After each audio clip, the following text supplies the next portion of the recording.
your empire."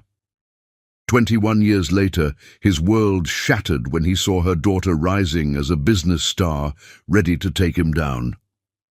My beautiful family, this is not just a story. It's one of the most shocking, heartbreaking, and powerful woman stories you will ever hear. Please don't skip the video. A short prayer for you. May God bless you with unstoppable success, endless joy, and the deepest desires of your heart. Don't forget to smash that like button and comment, "I am with my brother." Now let's dive into this unbelievable storm of betrayal, revenge, and power.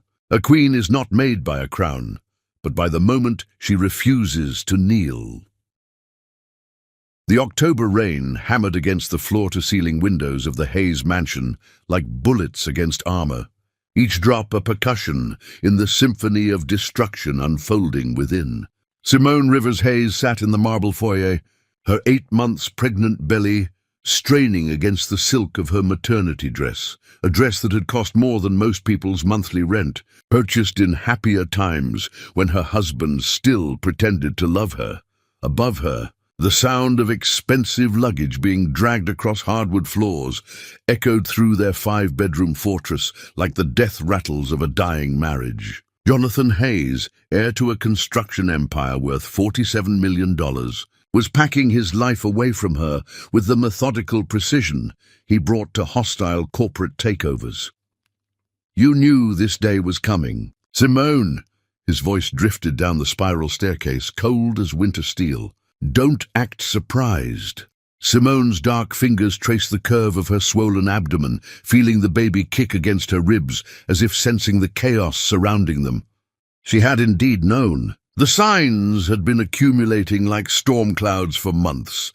The late-night phone calls he took in his study, the sudden business trips that coincided with his secretary Melissa's mysterious absences, the way his mother Patricia Hayes had started looking at Simone like she was a stain on the family's pristine white legacy.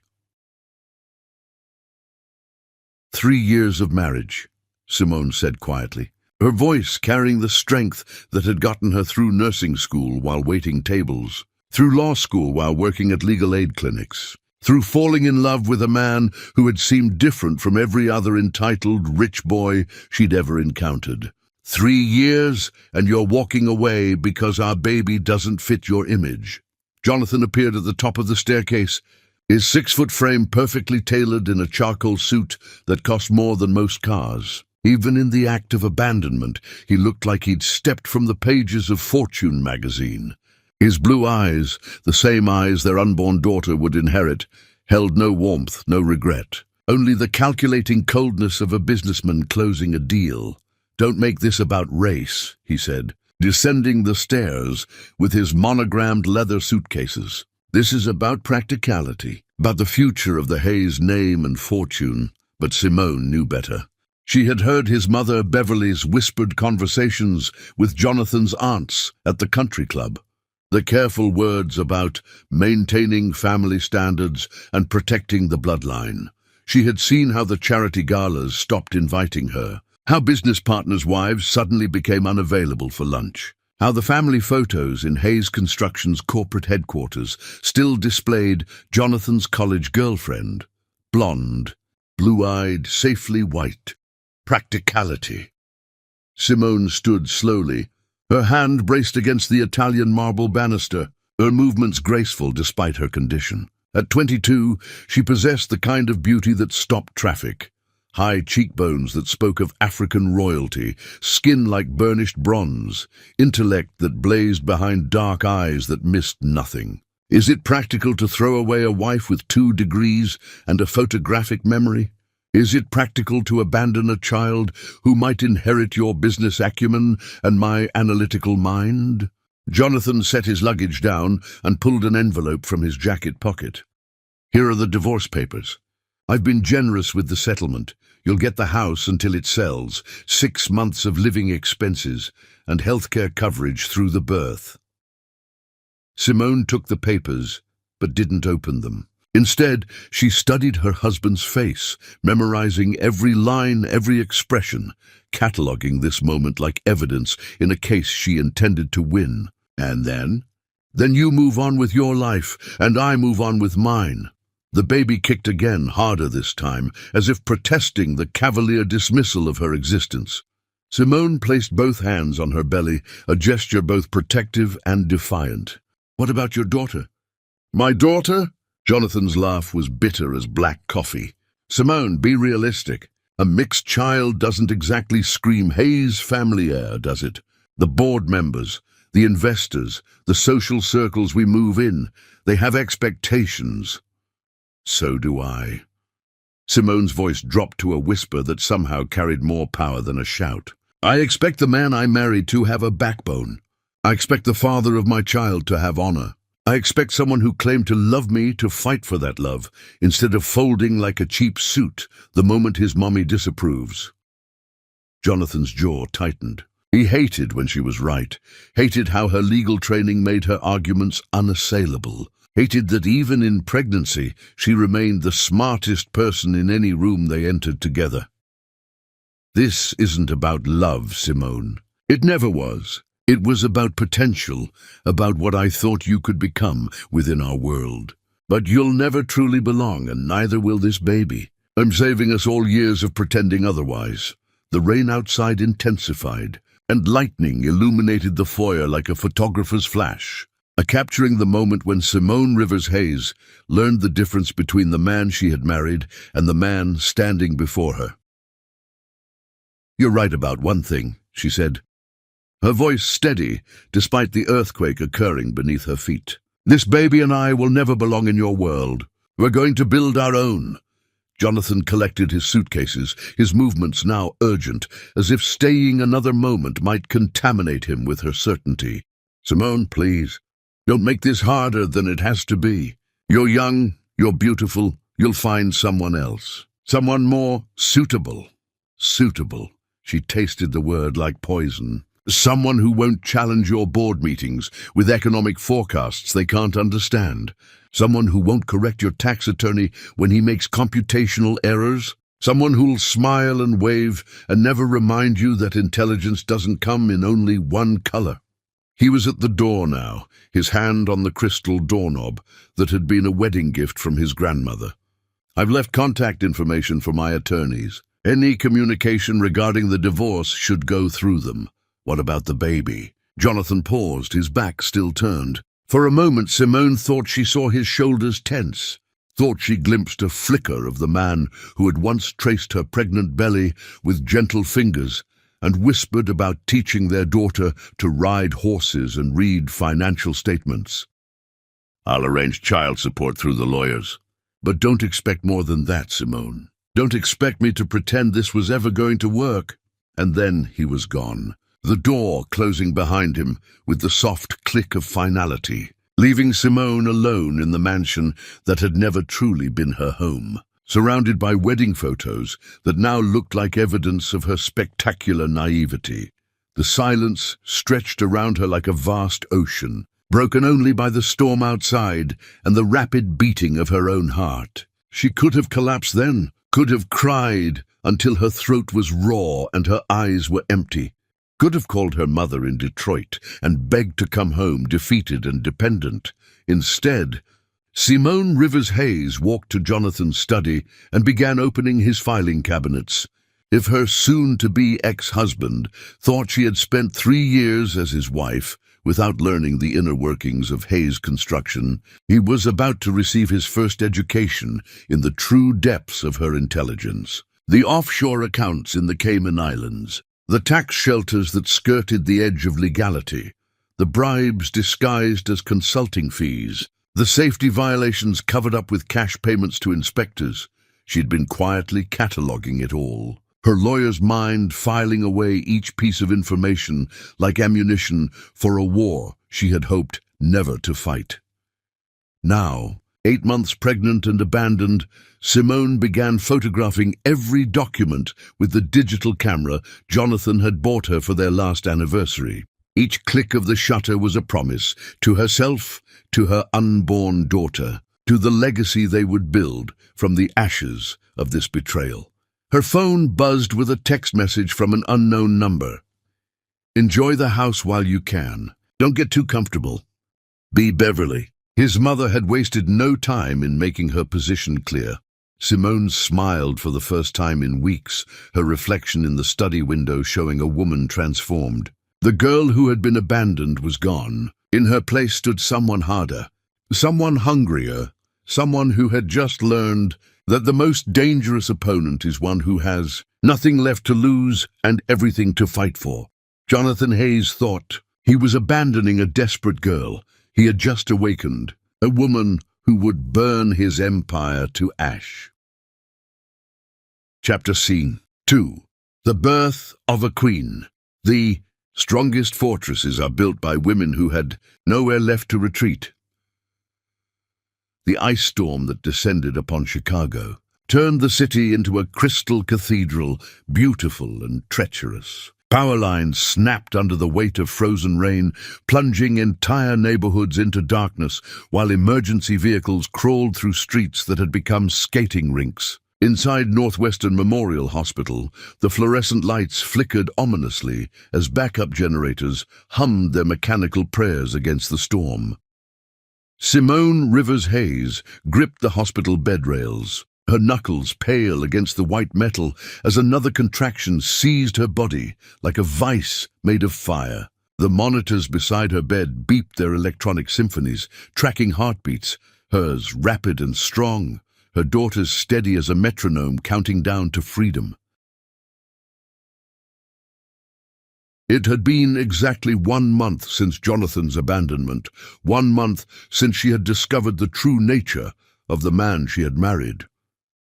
The contractions had started at 3 in the morning while she sat in his former study, finalizing the paperwork to sell his collection of rare whiskey. The irony had not been lost on her, their daughter choosing to make her entrance while Simone liquidated the last vestiges of her marriage.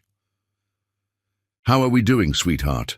Dr. Angela Foster entered the delivery room, her scrubs pristine despite having been on call for 18 hours. She was the head of obstetrics, a woman who had delivered over 3,000 babies and could read the signs of complicated births like prophecy written in vital signs.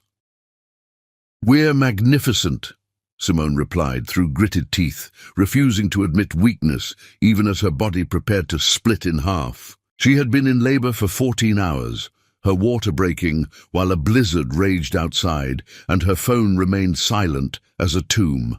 No calls from the man whose child was fighting to be born. "Any word from your husband?" asked Diane, the delivery nurse whose kind eyes had seen too many women labor alone. She adjusted Simone's monitors with practiced efficiency, her movements gentle despite the chaos erupting throughout the hospital as the storm knocked out power grids across the city. "I don't have a husband," Simone said flatly, her voice carrying no trace of self-pity. "I have a daughter, and that's all I need." The truth was more complicated, of course. Jonathan's divorce papers sat signed on her kitchen counter, but the legal dissolution wouldn't be final for weeks. Technically, he remained her husband, and the baby crowning between her legs remained his legal daughter. But technicalities were for courtrooms and contracts. In the sacred space between a mother's thighs and her child's first breath, only truth mattered. And the truth was that Simone had called Jonathan when her contractions began, had left voicemails, explaining that his daughter was arriving, had texted updates throughout the long hours of labor. His phone had remained silent as a tomb, his absence more deafening than the storm raging outside. "I can see the head," Dr. Foster announced, her voice cutting through another contraction that made Simone's vision blur white at the edges. "She's got a full head of hair and she's beautiful. 2 more good pushes, Simone. 2 more and you'll meet your daughter." Daughter. The word struck Simone like lightning, illuminating every corner of her consciousness. Not the baby or your child. Daughter. A girl who would inherit Simone's intellect and Jonathan's business instincts, who would grow up knowing that queens were not born, but forged in the fires of necessity. The next contraction built like a tsunami, and Simone pushed with every ounce of strength she possessed, pouring 3 years of marriage betrayals and 1 month of abandonment into the effort of bringing life into the world. She thought of her grandmother, who had raised 6 children alone after her husband died in the steel mills.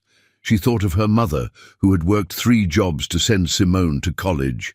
She thought of every woman who had ever been told she wasn't enough, wasn't worthy, wasn't capable of building her own empire. "She's here! She's perfect!" Dr. Foster lifted the baby, whose cry pierced the air like a war horn, announcing the arrival of a conqueror. Simone's daughter entered the world at exactly 11:47 in the evening on November 15th, during the worst ice storm in Chicago's history, while her father celebrated at a Christmas party in Aspen with his secretary and his freedom. She weighed 6 pounds and 11 ounces, measured 19 inches long, and possessed the most alert eyes Dr. Foster had ever seen in a newborn. "Look at those eyes," Diane whispered as she cleaned the baby. "It's like she's taking inventory of everything in the room." Indeed, the baby's gaze moved with unusual focus, tracking sounds and movement with a precision that defied medical expectations. When Dr. Foster spoke, the baby turned toward her voice. When the monitors beeped, those dark eyes searched for the source of the sound. When Simone spoke her first words as a mother, "Hello, my beautiful queen," the baby's attention fixed on her with an intensity that made the delivery room feel electric. "What's her name?" Diane asked, preparing the birth certificate paperwork. Simone studied her daughter's face, seeing Jonathan's bone structure softened by her own features, his potential intelligence magnified by her own determination. This child would be extraordinary. Simone could feel it in her bones, could see it in those impossibly aware eyes that seemed to comprehend far more than any newborn should. "Zuri," Simone said firmly. "Zuri Rivers." "Not Hayes," Dr. Foster asked gently. "Rivers," Simone confirmed. "She'll make her own name in this world." The paperwork was completed while Simone nursed her daughter, marveling at how naturally Zuri latched on, how those tiny fingers curled around Simone's thumb with surprising strength. Outside, the ice storm continued its assault on the city, but inside the delivery room, warmth radiated from the connection between mother and daughter like a furnace powered by pure love and fierce determination. It wasn't until the next morning that the first crisis struck. Simone sat in the maternity ward, counting out bills from her wallet, while the hospital's financial coordinator explained the situation with the apologetic tone of someone delivering a death sentence wrapped in bureaucratic language. "Mrs. Hayes, I'm afraid there's been an issue with your insurance coverage. According to our records, your policy was terminated 3 days ago due to what's listed as a pre-existing condition exclusion clause." The woman, whose nameplate read Jennifer Walsh, spread the paperwork across the bedside table like tarot cards predicting financial ruin. Each form bore Jonathan's signature, each document a carefully crafted weapon designed to destroy Simone's security at her most vulnerable moment. Pre-existing condition. Simone's voice remained steady, but her grip on Zuri tightened protectively. "I was healthy throughout my entire pregnancy. Every prenatal appointment confirmed it. According to the documentation filed by your husband's legal team, you had undisclosed mental health issues that made you a high-risk patient. The insurance company has denied coverage for the delivery and is demanding immediate payment of $47,000. Mental health issues. Simone almost laughed at the creative cruelty of it. Jonathan had weaponized her single visit to a grief counselor after her father's death, transforming her healthy processing of loss into evidence of instability.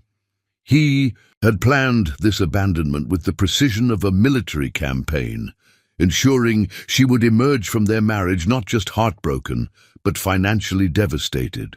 "How long do I have to pay?" Typically, we require payment before discharge, but given the circumstances and the storm, we can extend that to 48 hours. 48 hours to find $47,000 while caring for a newborn and recovering from childbirth. The mathematical impossibility of it should have been crushing. Instead, Simone felt something crystallize inside her chest, a cold, brilliant fury that made her think more clearly than she had in months. "I understand," she said calmly. "I'll handle it." That afternoon, while Zuri slept in her arms, Simone began making phone calls, not to beg for help or mercy, but to liquidate assets with the strategic precision of a general burning bridges to prevent retreat.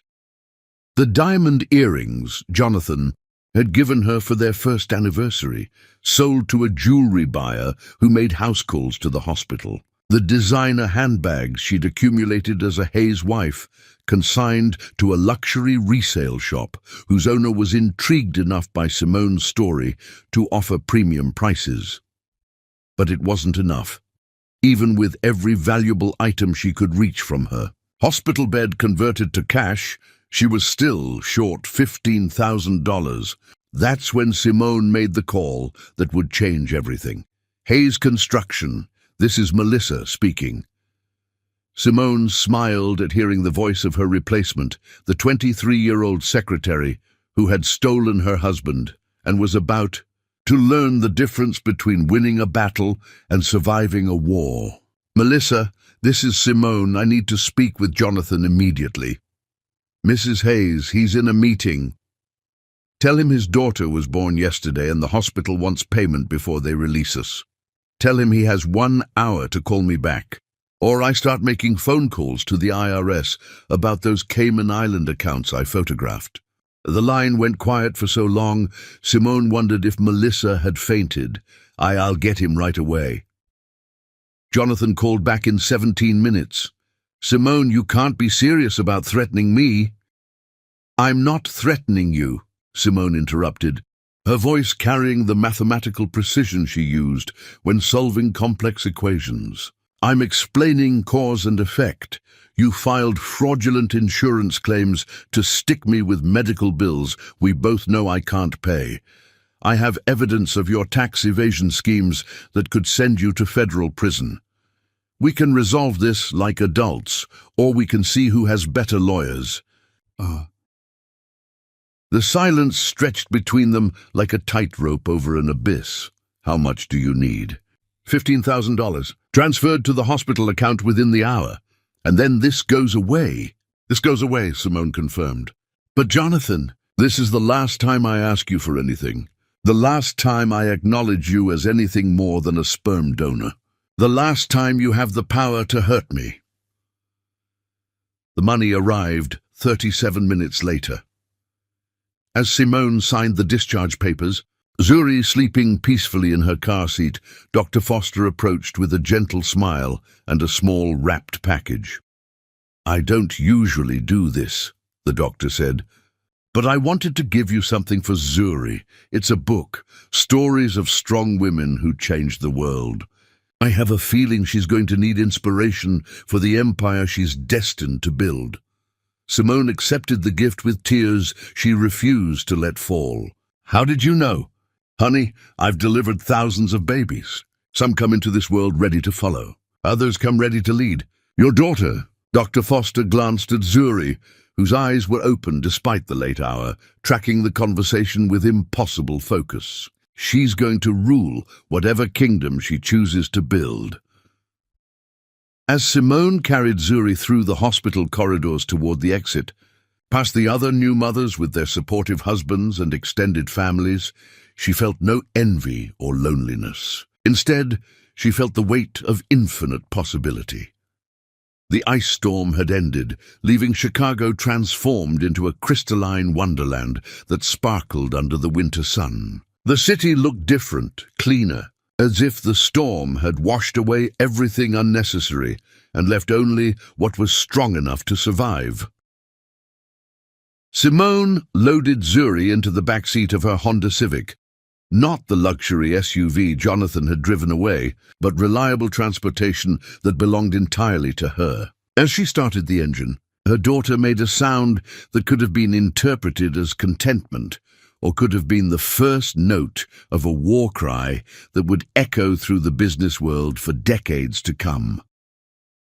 "Welcome to the world, Queen Zuri," Simone whispered as they drove toward their uncertain but uncompromising future. "Your empire awaits."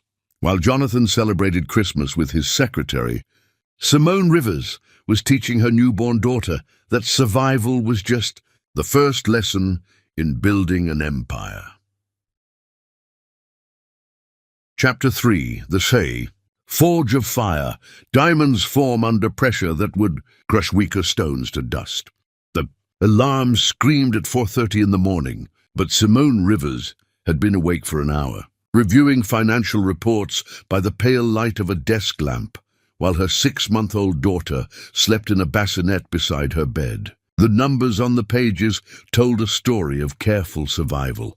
Rent for their 1-bedroom apartment in Pilsen, formula and diapers, health insurance premiums that devoured nearly half her income, and student loan payments that reminded her daily that education was an investment that took decades to mature. But survival wasn't enough. Not for her, not for Zuri. By 5:15, Simone was dressed in scrubs, her hair pulled back in the severe bun required by Metro General Hospital's nursing department. She moved through their small apartment with the efficiency of someone who had learned to accomplish in minutes what most people needed hours to complete. Coffee brewing, bottles prepared, diaper bag packed, and baby carrier loaded with everything Zuri would need for another 18-hour day that blended 3 different jobs into one exhausting marathon of necessity. Zuri watched it all with eyes that seemed to catalogue every movement, every decision, every moment of controlled chaos. At 6 months old, she rarely cried, not because she was unhappy, but because she appeared to understand that noise was counterproductive to their shared mission of building something better from nothing at all. "Morning, beautiful queen," Simone whispered as she lifted Zuri from the bassinet. "Ready for another day of conquering the world?" Zuri responded with what could generously be called a smile, or more accurately, the expression of someone who was mentally calculating the optimal path toward world domination.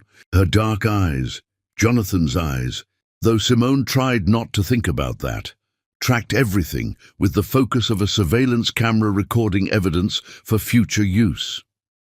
The commute to Metro General took 43 minutes on the L, during which Zuri observed the other passengers with the intensity of an anthropologist studying an unknown civilization. She seemed particularly fascinated by people talking on cell phones, her head tilting as if she were decoding the economics of each conversation.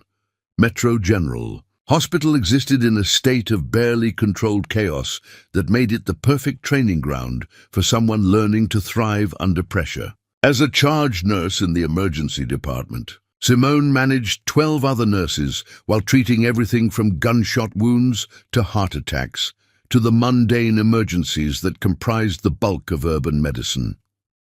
"Rivers, we've got a multi-car accident coming in," called Dr. James Washington, the department head who had become both mentor and surrogate father since Simone started working there. 4 victims, 2 critical. "You ready to run the show?"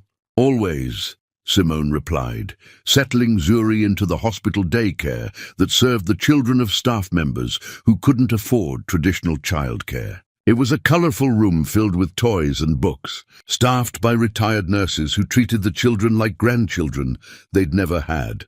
For the next 8 hours, Simone orchestrated medical emergencies with the precision of a conductor leading a symphony orchestra. She triaged patients, managed supplies, resolved conflicts between doctors with God complexes and nurses with practical experience, and somehow found time to pump breast milk in a supply closet that doubled as her office. During her lunch break, while other nurses complained about their teenagers or planned weekend activities, Simone studied for her MBA classes and worked on her business plan. The notebook she carried everywhere was filled with calculations, strategies, and projections for Rivers Consulting, a financial advisory firm that existed only in her imagination and in the meticulous planning that would eventually make it real. At 2 o'clock, her shift ended and her second job began. Simone changed from scrubs into a business suit in the hospital parking garage, transforming herself from medical professional to financial consultant in the time it took most people to grab a coffee. She collected Zuri from daycare, where the staff reported the same thing they said every day. That baby never stops watching and learning. It's like she's taking notes. The investment firm of Kraft and Associates occupied 3 floors of a downtown building that had seen better decades. Simone's office was actually a converted storage closet with no windows and barely enough room for a desk and 2 chairs. But it was hers, and it came with access to financial databases that would have cost her thousands of dollars to access independently. Her clients were small business owners who couldn't afford the premium firms that served Jonathan's social circle. Restaurant owners trying to expand, contractors looking to buy equipment, immigrant families planning for college educations they were determined their children would receive. Simone charged reasonable rates and delivered results that put the prestigious firms to shame. "Mrs. Rivers," said Dmitry Volkov, a Russian immigrant who owned 3 auto repair shops and wanted to open a 4th. "My accountant says your projections are impossible. He says no way I make this much profit in first year." Simone spread the financial models across her tiny desk. Zuri balanced on her hip, watching the numbers with the same intensity she brought to everything else. "Your accountant is using outdated formulas that don't account for the demographic shift in your target area. Look at this data on housing development and average vehicle age per household." She walked Dmitry through the analysis, showing him how the new residential construction in his area would create a customer base of young families with older cars. Exactly the demographic that needed reliable, affordable automotive repair. Her projections weren't optimistic, they were mathematical. "You see pattern I miss," Dmitry said, nodding with the respect of someone who recognized expertise when he encountered it. "You help me build empire, yes?" "We help each other build empires," Simone corrected. "That's how business should work." By 8 o'clock, Simone's consulting clients had gone home to their families, and her third job began. She converted her office into a tutoring center, helping high school students with advanced mathematics and college-bound adults with accounting principles. The pay was modest, but it served 2 purposes: additional income and intellectual stimulation that kept her mind sharp for the bigger game she was planning to play.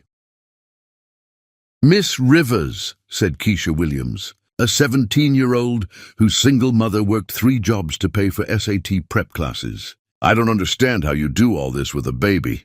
"My mom can barely handle her job at the grocery store." Simone looked up from the calculus problem they were solving. Zuri, sleeping peacefully in her lap, despite the complex mathematical discussions happening around her. "Your mother is handling more than you realize, Keisha. She's building your future one shift at a time. That takes a different kind of strength than solving equations, but it's just as important. But how do you make it look so easy?" "I don't make it look easy," Simone said simply. "I make it work. There's a difference." The tutoring sessions ended at 10 o'clock, leaving Simone alone with Zuri in the quiet building. This was when her real work began, the planning and preparation that would eventually transform Rivers Consulting from a dream scribbled in notebooks into a financial empire that would make Jonathan Hayes' construction company look like a lemonade stand. She spread her business plan across the conference table, surrounded by financial projections, market analysis, and strategic assessments that she had developed during stolen moments throughout her 18-hour workday. Zuri, now awake and alert despite the late hour, watched everything with those eerily intelligent eyes. "What do you think, little queen?" Simone asked, holding up 2 different logo designs for Rivers Consulting. elegant and understated or bold and unforgettable. Zuri reached toward the bold design, her tiny fingers grasping at the paper with surprising coordination for a 6-month-old baby.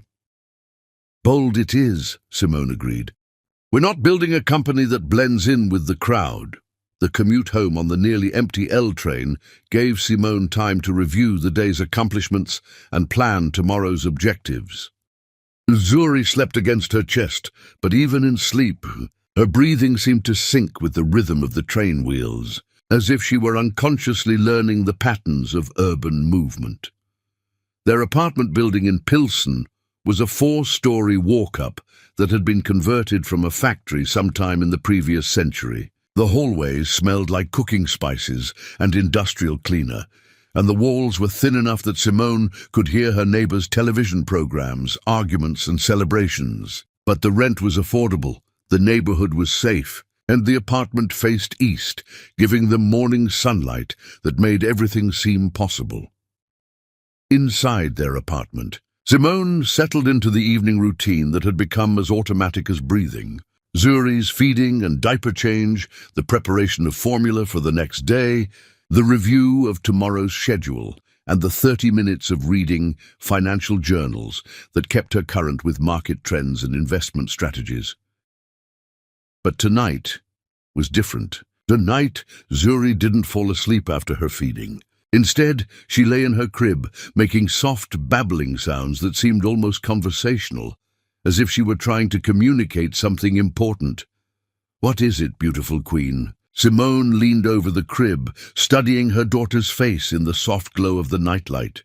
Zuri's babbling became more urgent, her tiny hands reaching toward the business plan that Simone had left on the dresser. For a moment that defied all logic and medical knowledge about infant development, it seemed like Zuri was trying to point at something specific.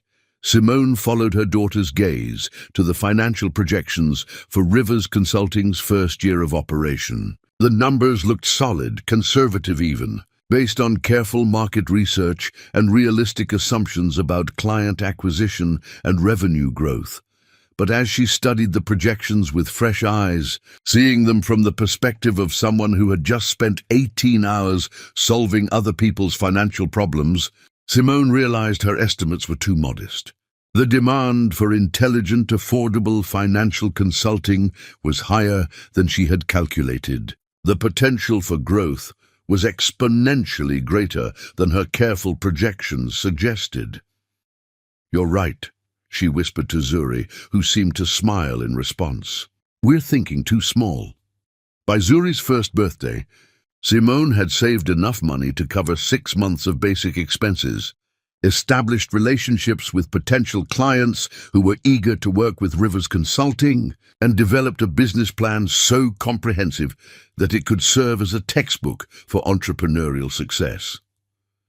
The birthday party was small, just Simone, Zuri and Mrs. Liu from next door, who had become an unofficial grandmother figure despite her initial skepticism about Simone's parenting choices. But the celebration felt momentous, marking not just Zuri's first year of life, but the completion of Simone's preparation phase. 1 year old, Mrs. Liu said, watching Zuri attempt to blow out her single birthday candle. "In my country we say first birthday determines child's future. What she reaches for tells us who she becomes." They placed several objects in front of Zuri, a stethoscope representing medicine, a book representing education, a calculator representing business, and a small toy car representing Jonathan's world of construction and industry. Zuri studied the options with the serious consideration of a venture capitalist evaluating investment opportunities. Then, with deliberate precision, she reached for the calculator and the book simultaneously, holding one in each hand while completely ignoring the stethoscope and toy car. "Business and education," Simone interpreted. "She's going to be unstoppable, like her mother."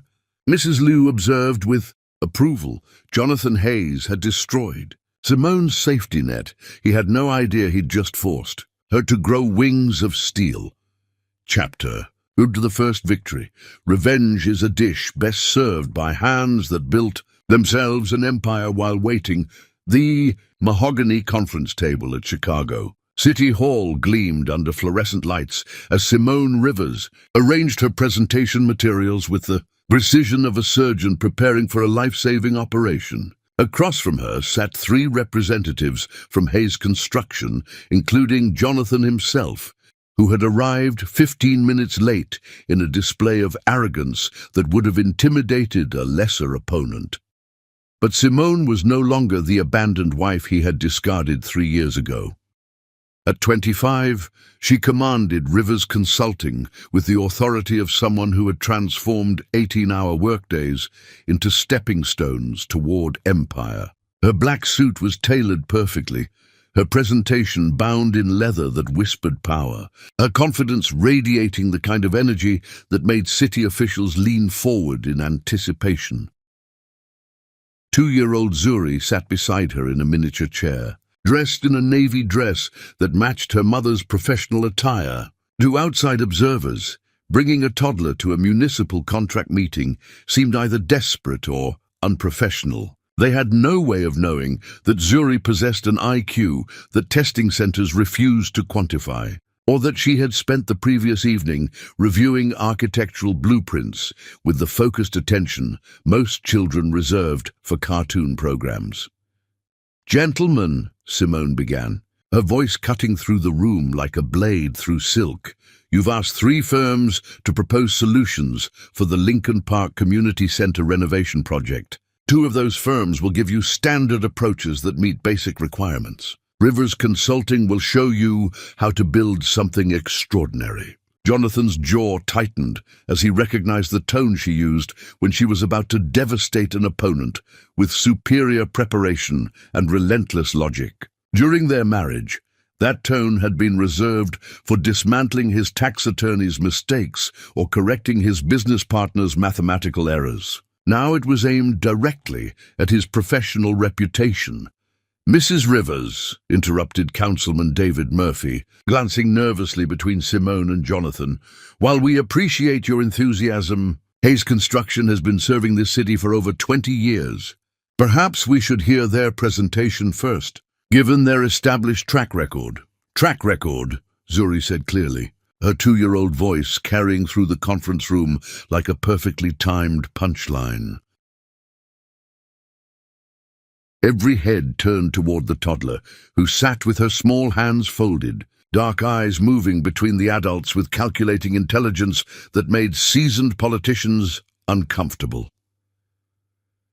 "My daughter raises an excellent point," Simone said smoothly, opening her laptop to display a comprehensive analysis of Hayes Construction's previous municipal projects. "Let's examine that track record carefully."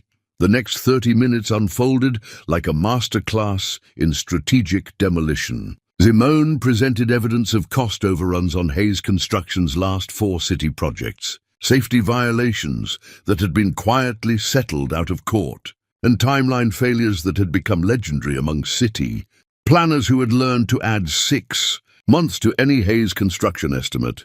But the real devastation came when she revealed her alternative proposal. The Lincoln Park renovation, as proposed by Hayes Construction, will cost the city $4.7 million and take 14 months to complete. Simone explained, clicking through architectural renderings that made the city officials gasp with appreciation. Rivers Consulting can deliver a superior facility for $3.2 million in 10 months. With sustainable energy systems that will save the city an additional $200,000 annually in operating costs. "That's impossible," Jonathan interjected, his professional composure cracking like ice under pressure. "Those numbers are fantasy. No one can deliver that kind of value without cutting corners that will compromise safety and quality." Zuri stood on her chair, tiny hands pressed against the conference table, and fixed Jonathan with a stare that would have been intimidating from a seasoned business executive. From a 2-year-old, it was absolutely unnerving. "Bad math," she said distinctly, then sat back down as if she had contributed her required input to the proceedings. The room fell silent, except for the hum of air conditioning and the distant sound of Chicago traffic. Councilman Murphy cleared his throat nervously. "Perhaps, Mr. Hayes, you could explain why you believe Mrs. Rivers' projections are unrealistic?" Jonathan pulled out his own presentation, but his hands shook slightly as he fumbled with documents that suddenly looked inadequate compared to Simone's comprehensive analysis. The construction industry operates on established principles. Material costs, labor rates, permitting timelines, these are fixed variables that don't change based on wishful thinking. "Fixed variables," Simone repeated, her tone suggesting she was explaining mathematics to a child. "Mr. Hayes, would you like me to walk through the itemized breakdown of how Rivers Consulting achieves these numbers? Or would you prefer to maintain your position that superior planning and innovative contracting are wishful thinking?" For the next 45 minutes, Simone systematically destroyed every argument Hayes Construction presented. She had researched their suppliers and found more cost-effective alternatives. She had identified regulatory inefficiencies that added months to standard timelines and developed relationships with permit coordinators who could expedite approvals. She had negotiated with subcontractors who were eager to work with a firm that paid on time and treated workers with respect. Most importantly, she had spent 3 years studying every aspect of her ex-husband's business, learning his strengths so she could surpass them, and cataloging his weaknesses so she could exploit them. "The City Council will vote next week," Councilman Murphy announced when the presentations concluded. "We'll contact the winning firm by Friday." As the meeting dispersed, Jonathan lingered near the conference table, studying Simone with a mixture of recognition and disbelief that made her feel like she was watching someone discover that their discarded lottery ticket had been worth millions. "Simone," he said quietly, "I didn't know you were in the construction consulting business." "There are many things you don't know about me, Jonathan," she replied, packing her materials while Zuri climbed into her lap with the easy confidence of someone who had never doubted where she belonged. "That's what happens when you abandon someone without bothering to learn who they really were. That's not... Look, can we talk privately?" Simone lifted Zuri into her arms, noting how her daughter's attention focused on Jonathan with the same analytical intensity she brought to complex mathematical problems. "We are talking. Right here, right now. Love, what did you want to say?" "I made mistakes 3 years ago. I was young, I was pressured by my family, I wasn't ready for the responsibilities of marriage and fatherhood. But seeing you here, seeing what you've accomplished, maybe we could—" "No," Zuri said firmly, her small voice cutting through Jonathan's carefully rehearsed reconciliation speech. Simone smiled, kissing her daughter's forehead. "My business consultant has spoken. I trust her judgment completely." That evening, Simone received the call that would change everything. "Mrs. Rivers," Councilman Murphy's voice carried the satisfaction of someone delivering excellent news. "The City Council has voted unanimously to award the Lincoln Park renovation contract to Rivers Consulting. Your presentation was the most impressive we've seen in 20 years of municipal contracting." Simone set down her phone and looked at Zuri, who was sitting at the kitchen table, working through a book of mathematical puzzles designed for children 3 times her age. "We won, beautiful queen. Our first major victory." Zuri looked up from her puzzles, smiled with the serene confidence of someone who had never doubted the outcome, and returned to solving problems that would challenge most elementary school students. The next morning brought the first consequences of their victory. The Chicago Tribune's business section featured a front-page article titled, "David and Goliath, Small Consulting Firm Defeats Construction Giant for City Contract."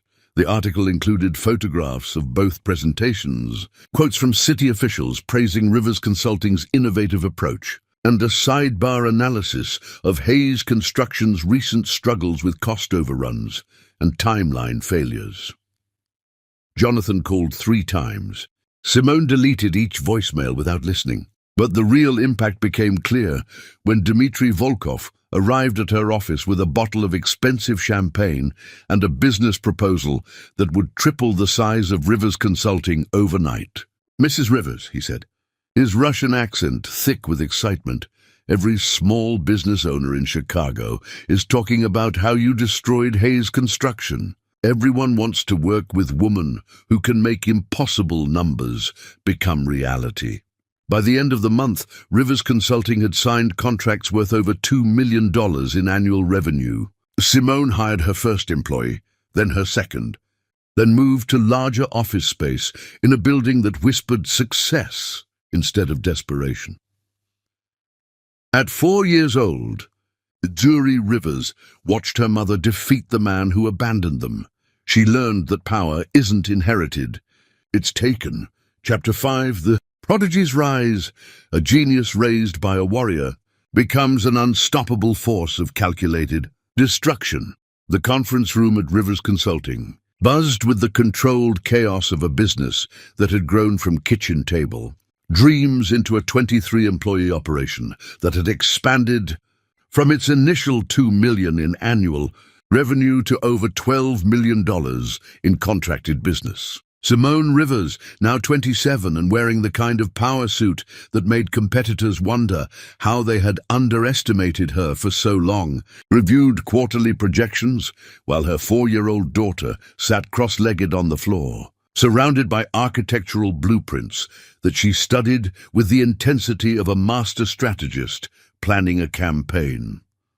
"Mama," Zuri said without looking, up from the complex diagrams, "Mr. Volkov's warehouse expansion has a structural inefficiency in the southeastern corner that will cost him an extra $400,000 if we don't redesign the support beam configuration."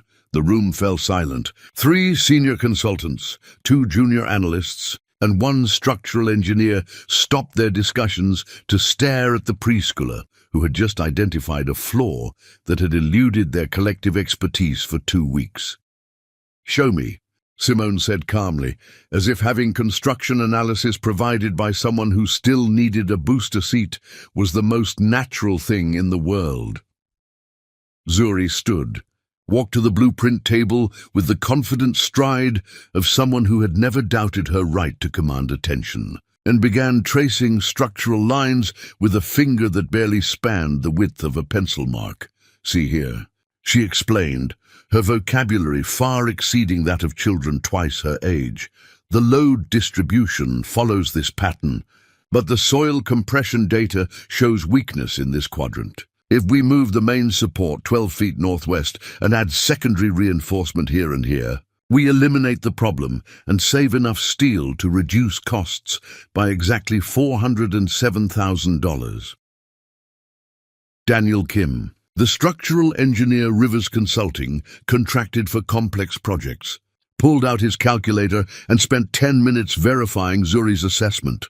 When he looked up, his expression mixed professional admiration with the kind of bewilderment reserved for witnessing the impossible. "She's correct," he announced. "Not just correct, brilliant. That solution is better than anything I've seen in 15 years of commercial construction." Simone felt a familiar surge of pride mixed with protective instinct.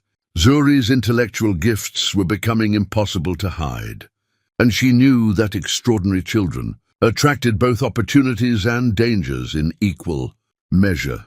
That afternoon brought a call that would test every strategic skill Simone had developed during her years of building empire from necessity. "Mrs. Rivers," said the voice on the phone, crisp with bureaucratic authority, "this is Linda Walsh from the Department of Children and Family Services. We've received a complaint regarding your daughter's welfare and need to schedule an immediate home visit." Simone's blood turned to ice water, but her voice remained steady as Arctic wind.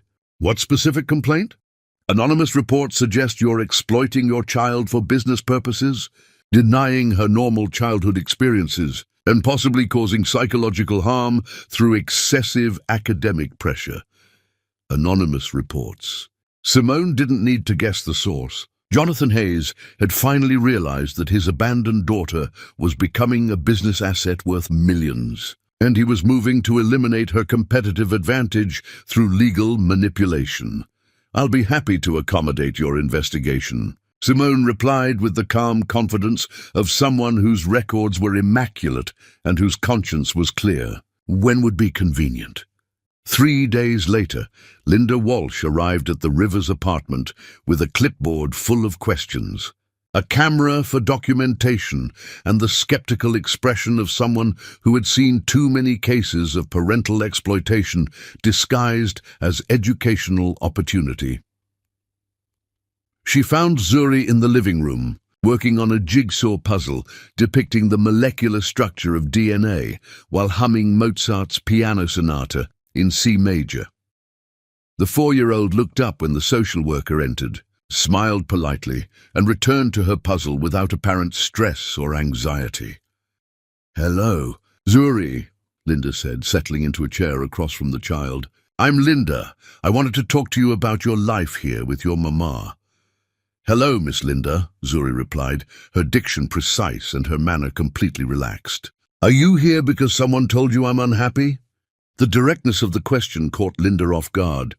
"Well, some people are concerned that you might be working too hard for someone your age." Zuri considered this with the seriousness of a philosopher contemplating existence. "Miss Linda, do you know what working too hard means? Why don't you tell me what you think it means?" "Working too hard means doing things you don't want to do because someone makes you do them," Zuri explained, selecting another puzzle piece with surgical precision. "I do mathematics because numbers are beautiful. I read construction blueprints because buildings are like 3-dimensional puzzles. I go to Mama's office because I learn more there than anywhere else. Nobody makes me do these things. I choose them." Linda spent the next hour asking questions designed to detect signs of abuse, exploitation, or psychological damage. Instead, she found a child who demonstrated emotional stability, intellectual curiosity, and a vocabulary that made her own seem limited. The real test came when Linda requested to observe Zuri's daily routine. "Zuri," Simone said the next morning, "Miss Linda wants to see what we normally do. Should we show her?" "Yes," Zuri agreed enthusiastically, "but she might get tired. A normal day is quite busy." Linda Walsh had investigated hundreds of child welfare cases. She had seen exploitation, neglect, and abuse in forms that haunted her dreams. What she witnessed in the Rivers household was something entirely different, a partnership between mother and daughter built on mutual respect, intellectual challenge, and unconditional love. She watched Zuri solve mathematical problems that challenged graduate students, then immediately switched to playing with dolls and building blocks like any other 4-year-old. She observed Simone explaining complex business concepts in language Zuri could understand, then reading bedtime stories with voices that made her daughter giggle with delight. Most importantly, she saw the way they looked at each other, not as exploiter and victim, but as two people who recognized each other as extraordinary and were committed to nurturing that extraordinariness together. "Mrs. Rivers," Linda said at the end of her investigation, "I've never encountered a case like this.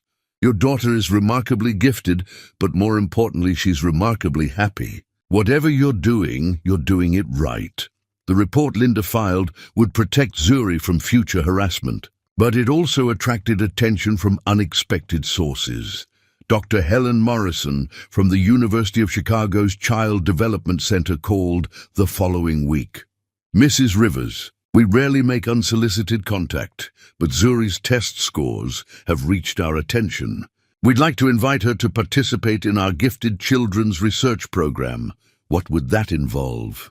Comprehensive cognitive assessments, social development monitoring, and access to educational resources designed for exceptionally gifted children. We're particularly interested in her spatial reasoning abilities and mathematical intuition." Simone scheduled the appointment, knowing that official documentation of Zuri's abilities would serve as both protection and opportunity. The testing session lasted 6 hours and required 3 different psychologists to complete. When Dr. Morrison called with results, her voice carried the excitement of a scientist who had discovered a new species. Mrs. Rivers. Zuri's IQ measures above 180, which places her in the top 0.01% of all children. Her spatial reasoning skills are literally off our charts, and her mathematical abilities are equivalent to those of a college sophomore. What does that mean for her future? It means she can accomplish anything she chooses to accomplish. The question is whether the world is ready for what she's capable of creating. At 6 years old, Zuri Rivers commanded boardrooms full of grown men who had underestimated both her brilliance and her mother's training. Chapter 6. The Legal War. The most dangerous enemy is one who learned to fight in courtrooms, not just boardrooms. The process server arrived at Rivers Consulting at exactly 9:15 on a Tuesday morning, interrupting Simone's strategy meeting with pharmaceutical executives who wanted her firm to design a new research facility. 6-year-old Zuri sat in the corner, ostensibly working on advanced calculus problems, but actually listening to every word of the business discussion with the focused attention she brought to everything that might teach her something new about building empires. Simone Rivers. The server held out an envelope thick with legal documents. "You've been served." Simone accepted the papers with the same calm she brought to hostile takeover negotiations, but her hands trembled slightly as she read the heading: Hayes versus Rivers, Petition for Emergency Custody and Child Welfare Protection. The pharmaceutical executives excused themselves diplomatically, sensing that whatever was unfolding required privacy. Zuri looked up from her mathematics, her dark eyes moving from her mother's face to the legal documents with calculating intelligence. "What does it say, Mama?" Simone read through Jonathan's petition with growing fury that she refused to let show in her voice or posture. He was claiming she was an unfit mother who exploited Zuri for business purposes, denied her normal childhood experiences, and caused psychological damage through excessive academic pressure. He wanted immediate custody and was requesting a psychological evaluation to prove Zuri needed stability and normal paternal influence. "It says you're biological. Father has decided he wants to be part of your life," Simone replied carefully. "The man who abandoned us when I was born?" Zuri's voice carried no emotion, only the precise clarity of someone stating mathematical facts. What changed his mind? Simone looked at her daughter, brilliant, beautiful, worth an estimated $50 million in intellectual property if her technology concepts were properly developed, and knew exactly what had changed Jonathan's mind. "He's realized you're valuable." Zuri said, with the understanding of someone who had always known this day would come. "So, we fight." The legal battle that followed would test every strategic skill Simone had developed during 7 years of building empire from nothing. Jonathan's attorneys were from Caldwell, Sterling and Associates, the most prestigious family law firm in Chicago, known for their ability to destroy opposing parties through character assassination and procedural warfare. Simone hired Rebecca Torres from Torres Family Law, a brilliant attorney who had built her reputation defending women against wealthy ex-husbands who used custody battles as weapons of financial and emotional warfare. "Simone," Rebecca said during their first strategy meeting, "Jonathan Hayes has unlimited resources and social connections that extend to the judicial system. This won't be a fair fight. Fair fights are for people who haven't spent years planning for war," Simone replied. "What's their strategy?" "They're going to paint you as an obsessive stage mother who's exploiting Zuri's intelligence for your own financial gain. They'll claim she's under constant pressure, has no normal childhood experiences, and needs the stability of a traditional two-parent home. But Jonathan's legal team proved more ruthless than either woman anticipated. The first devastating blow came in the form of newspaper headlines that appeared 3 days after the custody filing. Child prodigy or exploited genius. Local mother accused of using daughter's gifts for business profit. The Chicago Sun-Times article featured photographs of Zuri at business meetings, quotes from unnamed sources claiming she was overworked and stressed, and expert opinions about the psychological dangers of pushing gifted children beyond normal. Developmental boundaries. Simone's business.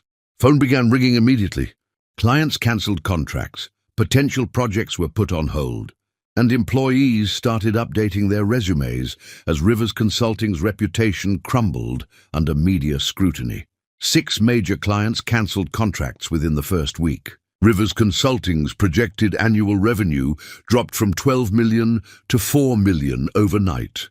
But the most painful attack came from an unexpected source. Dr. Helen Morrison from the University of Chicago, who had praised Zuri's intellectual gifts just months earlier, was quoted in the Tribune as saying, "While Zuri Rivers is undoubtedly gifted, there are concerning signs that her natural development may be compromised by excessive focus on adult responsibilities and business activities." The custody hearing was scheduled for October, giving Jonathan's legal team months to systematically destroy everything Simone had built. They filed motions questioning her parenting decisions, demanded access to Zuri's medical and educational records, and requested psychological evaluations from experts who specialized in identifying parental exploitation. Rebecca Torres fought every motion with brilliant legal strategy, but the procedural warfare was designed to exhaust Simone's financial resources and emotional stamina. "They're trying to force you into bankruptcy," Rebecca explained during one of their weekly strategy sessions. "If you can't afford to continue the fight, they win by default. How much will it cost to see this through?" Conservatively, $200,000 in legal fees, expert witnesses, and court costs, Simone calculated quickly. She had approximately $150,000 in savings and assets she could liquidate. She would need to mortgage her business and personal assets to fund a legal battle that could destroy everything she had built. "Do it," she said without hesitation. The psychological evaluation phase nearly broke her resolve. Dr. James Phillips, the court-appointed child psychologist, spent 6 hours with Zuri across multiple sessions, administering tests designed to detect signs of parental pressure, emotional manipulation, and developmental delays caused by inappropriate academic acceleration.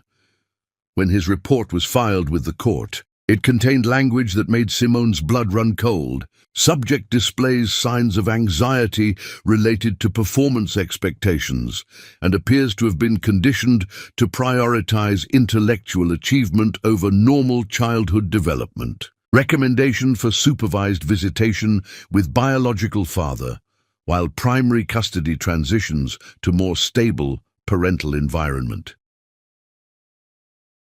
The night before the custody hearing, Simone found Zuri in her bedroom, surrounded by legal documents she had somehow obtained from Rebecca's briefcase. Her daughter had created a detailed timeline on construction paper, mapping out every attempt Jonathan had made to contact them over the years, which amounted to exactly 0 genuine efforts.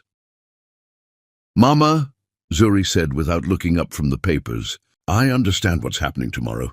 He's going to claim he stayed away because he thought it was better for us. But I've read the custody petition, the psychological evaluations he requested, and the media strategy his PR firm filed with the court." Simone's breath caught. "How did you—" "Rebecca left her briefcase open during your last meeting. I memorized everything." Zuri set down the documents and looked directly at her mother with eyes that held intelligence far beyond her 8 years. "I want to talk to the judge. Sweetheart, the court doesn't usually allow children to testify in custody cases. Then we request special circumstances. I want to tell Judge Williams exactly what I think about the man who abandoned us trying to claim custody because I'm worth money." She paused, organizing her thoughts with mathematical precision. I've been preparing for this conversation my entire life. Mama, every time someone asked where my father was, every time I watched other kids get picked up by their dads, every time I succeeded at something and wondered if he would have been proud. I'm ready. Simone watched her daughter practice her testimony, refining each word, anticipating counter-arguments, preparing rebuttals with the strategic thinking of a seasoned litigator. This wasn't just a child speaking her truth. This was a chess master positioning for checkmate. The next morning, Rebecca filed an emergency motion requesting that Zuri be allowed to address the court in chambers. Judge Williams, a 60-year-old woman who had presided over family court for 15 years, granted the unusual request. Your Honor, Rebecca began, my client's daughter has prepared a statement she would like to read to the court. Zuri stood on a wooden step stool so she could be seen over the judge's bench, wearing a navy blue dress and carrying a folded piece of paper that contained words that would end the legal war decisively. Judge Williams, she began, her 8-year-old voice carrying the confidence of someone who had never doubted her own worth. My biological father abandoned my mother when she was pregnant with me. He has never called, visited, or acknowledged my existence until he learned I might be valuable. My mother worked 3 jobs to support us, built a business that employs 47 people, and taught me that intelligence is a gift that should be used to help others. She never abandoned me. She built us a kingdom. I choose my queen.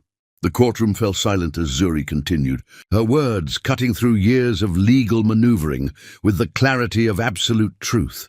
Your Honor, I have documentation showing that Mr. Hayes hired private investigators to track our success starting when I was 6 years old. I have emails between his attorneys and publicity firms discussing strategies to rehabilitate his image through reconnection with his accomplished daughter. I have financial projections, his business team created estimating my potential value to Hayes Constructions, reputation and stock price. She reached into her small briefcase and produced a folder of documents that made the court stenographers' fingers pause over her keyboard. Most importantly, Your Honor, I have this. She held up a handwritten letter, her 8-year-old script careful and deliberate. I wrote this last night, listing every birthday, every Christmas, every school achievement, every moment when I needed a father and he chose not to be there. 47 separate occasions over 8 years when Jonathan Hayes could have shown interest in his daughter's life and chose not to. Judge Williams leaned forward, studying the child before her with growing amazement. You kept track of all those occasions? Yes, Your Honor, because I wanted to make sure that when this day came, and I always knew it would come, I could prove with mathematical certainty that his interest in me is purely financial, not paternal. Judge Williams removed her glasses and studied the child who had just delivered the most articulate custody preference she had encountered in decades of family law. Mr. Hayes, she said, turning to Jonathan, do you have any response to your daughter's statement? Jonathan stood slowly, his face pale with the recognition that he had just suffered a defeat more complete than any business loss he had ever experienced. No, Your Honor, no response. Then this court awards primary custody to Simone Rivers with no visitation rights for the biological father. Case dismissed. The judge's gavel fell like thunder. Jonathan Hayes had just learned that some bonds cannot be broken by lawyers, money, or time. Chapter 7. Breaking Glass Ceilings. When they build walls to keep you out, you don't knock politely, you build your own door. The conference room at Westfield Industries gleamed with the kind of understated luxury that whispered old money and older prejudices. Simone Rivers sat at one end of the mahogany table, her presentation materials arranged with military precision, while 7 white men in identical navy suits studied her proposal with expressions that ranged from skeptical to openly dismissive. At 31, Simone commanded Rivers Consulting with the authority of someone who had rebuilt her business empire from the ashes of a legal war that had nearly destroyed her. The custody battle victory had cost her half her clients and most of her savings, but it had also freed her from any remaining illusions about the nature of the game she was playing. 8-year-old Zuri sat beside her, no longer the curious toddler who had attended business meetings as an observer. Now she was Simone's unofficial business consultant, her mathematical genius having saved 3 major projects from costly errors in the past 6 months alone. "Gentlemen," Simone began, her voice carrying the controlled power of someone who had learned to command rooms full of people who didn't want to listen to her. "Rivers Consulting has prepared a comprehensive analysis of your supply chain inefficiencies, along with solutions that will save Westfield Industries approximately $8 million annually." The presentation that followed was flawless. Simone had spent months researching Westfield's operations, identifying redundancies and waste that their own executives had overlooked, developing strategies that would revolutionize their manufacturing processes while cutting costs by 30%. But she could see in their faces that excellence wasn't enough. "Mrs. Rivers," said William Westfield Jr., the company's CEO whose grandfather had built the business with railroad money and racial exclusion policies, "while your analysis is thorough, we have concerns about whether your firm has the cultural understanding necessary to work with our traditional client base." "Cultural understanding," Simone repeated, her tone carefully neutral despite the fury building in her chest. "Our clients expect a certain aesthetic when they visit our facilities, a certain type of consulting firm that reflects our company values." Zuri looked up from the advanced statistics textbook she had been reading during the presentation, her dark eyes moving from Westfield to his board members with the focused attention of a scientist studying an interesting species of bacteria. "Mr. Westfield," Simone said with dangerous calm, "could you clarify what aesthetic and values you're referring to?" The silence stretched like a tightrope over an abyss. Westfield glanced at his board members, seeking support for what he was about to say.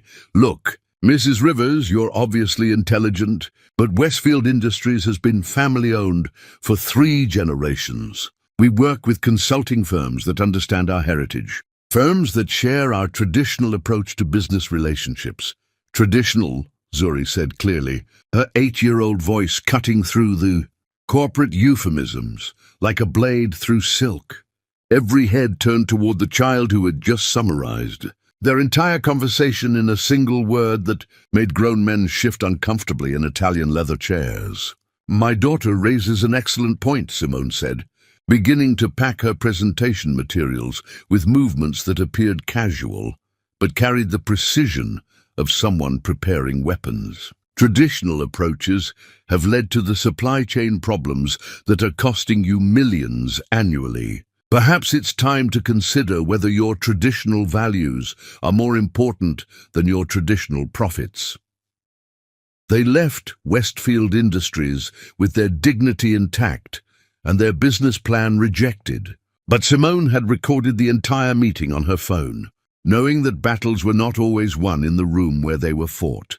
The discrimination lawsuit that followed became a landmark case in corporate civil rights law.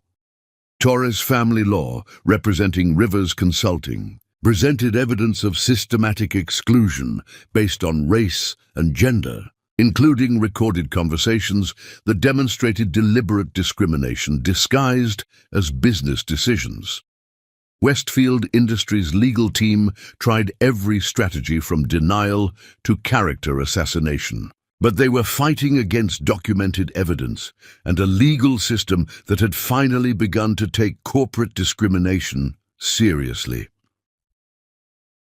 The settlement, reached 8 months later, awarded Rivers Consulting $15 million in damages and required Westfield Industries to implement comprehensive diversity training for all executives and board members. But the real victory came from the precedent it established within weeks of the settlement announcement. Simone's phone began ringing with calls from companies that wanted to avoid becoming the next Westfield Industries. Executives who had previously dismissed her firm suddenly discovered urgent needs for consulting services that only Rivers Consulting could provide. Meanwhile, Zuri faced her own battles with systemic barriers that sought to limit her potential. Hawthorne Academy, the elite private school where Simone had enrolled her daughter, represented everything that old money and older prejudices could create. The student body was 97% white, 99% wealthy, and 100% convinced that intellectual superiority was determined by bloodline rather than ability. At 8 years old, Zuri was completing coursework designed for high school students, while facing daily reminders that brilliance meant nothing if it came wrapped in the wrong skin color. "Mrs. Rivers," said Headmaster Phillips during a parent conference, "while Zuri is undoubtedly gifted, we're concerned that she's not integrating well with her peer group. Perhaps a school with more diversity would be a better fit for her social development." "Are you suggesting that academic excellence is less important than social conformity?" Simone asked. "I'm suggesting that Zuri might be happier somewhere more appropriate for her background." That evening, Simone found her daughter in the kitchen, working on a presentation that would change everything. "What are you preparing?" Simone asked, studying the slides that covered topics ranging from educational equity to cognitive development theory. "Tomorrow is the school board meeting about next year's curriculum," Zuri explained with the focused intensity she brought to every project. "I'm going to explain why diversity makes education better for everyone, not just the students who don't look like the founders' portraits." The presentation Zuri delivered the next evening would be remembered as one of the most articulate arguments for educational inclusion ever made by someone who still lost teeth to the tooth fairy. "Board members," 8-year-old Zuri began, standing behind a podium that required a step stool for her to be seen.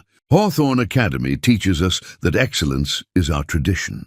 But excellence cannot be traditional if it excludes the most excellent minds simply because they don't match expected appearances." For 20 minutes, she systematically dismantled every argument for educational exclusivity with data, logic, and moral clarity that left the board speechless. She cited studies on cognitive diversity, presented statistical analysis of academic performance correlated with inclusive environments, and concluded with a challenge that would define her approach to barrier breaking for decades to come. "You can teach us that different means inferior, or you can learn that different means innovative. Your choice will determine whether Hawthorne Academy produces leaders or followers." The video of her presentation, posted online by a board member's daughter, went viral within 48 hours. Educational experts shared it as an example of gifted child advocacy. Civil rights organizations used it to demonstrate the importance of inclusive education. Harvard University's admissions office sent a recruitment letter addressed to future Harvard student Zuri Rivers. While competitors whispered that Simone Rivers had gotten lucky, she was busy proving that excellence speaks louder than prejudice. Chapter: Teet, the next generation. The daughter of a revolution becomes the architect of evolution. The Glass Conference room at Rivers Consulting buzzed with an energy that made seasoned venture capitalists check their phones to ensure they were in the right meeting. Around the table sat executives from Microsoft, Google, and Apple, all competing for the attention of a 12-year-old who commanded their respect in ways that MBA graduates twice her age could never achieve. Zuri Rivers stood at the head of the table, her presentation remote steady in her small hand, delivering a pitch that would reshape how the technology industry thought about accessibility and innovation. At 12, she possessed her mother's strategic brilliance magnified by a mathematical intuition that made complex algorithms seem like simple arithmetic. Zuritech's accessibility platform doesn't just help people with disabilities use technology, she explained, clicking through slides that demonstrated revolutionary interface designs. It makes technology more intuitive for everyone. When we design for different kinds of minds, we create better solutions for all minds. The executives took notes with the focused attention of people who recognized they were witnessing the birth of something extraordinary. Zuritech, the company Zuri had founded at 11 with a $5,000 loan from her mother, now generated $2 million in annual revenue and held patents on 17 different accessibility innovations. Simone Rivers, now 35 and commanding a consulting empire that employed over 200 people across 8 cities, watched her daughter negotiate with corporate giants with the same pride and protective instinct she had felt during Zuri's first steps. The difference was that these steps were reshaping entire industries. Miss Rivers, said Jennifer Walsh from Microsoft's Accessibility Division, we'd like to discuss acquisition possibilities. Microsoft is prepared to offer $50 million for Zuritech, plus a 10-year consulting contract that would make you our youngest executive vice president in company history. 67 million, countered David Kim from Google, plus stock options and complete creative control over our Accessibility Development Division. Zuri listened to each offer with the calm attention of someone who had learned negotiation, a tactics by observing her mother dismantle corporate empires with spreadsheets and superior strategy. When the bidding war ended, she had received offers totaling over $150 million from companies desperate to acquire not just her technology, but her mind. Gentlemen, Zuri said with the professional courtesy that made grown executives forget they were being rejected by someone who still needed a learner's permit to drive. I appreciate your interest, but Zuritech isn't for sale. We're building something more valuable than money. We're building change.